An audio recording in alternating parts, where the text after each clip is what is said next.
अस्सलाम वालेकुम। मेरा नाम अरशाद बीबी है। मेरा एक बच्चा है, वो भी जड़ा काम दे कोई नहीं काबल, बीमार ही है।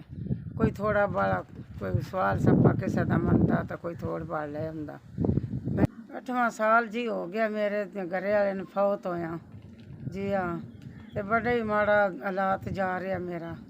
लड़के तो भी मैं इतनी परेशान हाँ, इतनी मजबूर हाँ। मैं दूर सारे पानी किसे जात के ना, किसे जात के ना, खा जा तक भी आके नहीं लगते। इतनी मैं मजबूर हाँ। पानी है तो अपने नहाने धोने तो मजबूर हाँ, पानी पीने तो मजबूर हाँ, नहाने धोने तो मजबूर हाँ।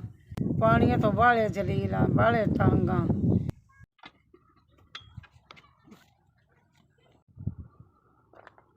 अज जी मेरे घर नलका आ गया, मैंने बड़ी खुशी चढ़ी।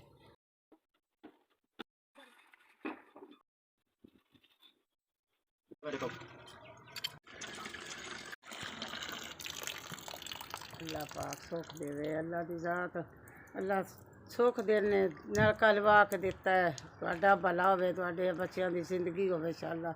अल्लाह साफ दे करे तुहाडे बच्चों ते, तुहाडे ते अल्लाह रहमत करे, अल्लाह खुश बाश रखे। मेरे पुत्रा हो जिंदगी होवे इंशाअल्लाह। जिन्ना मैंने लवा दिता नलका, तुहाडा भला होवे, अल्लाह सुख देवे, जिंदगी होवे।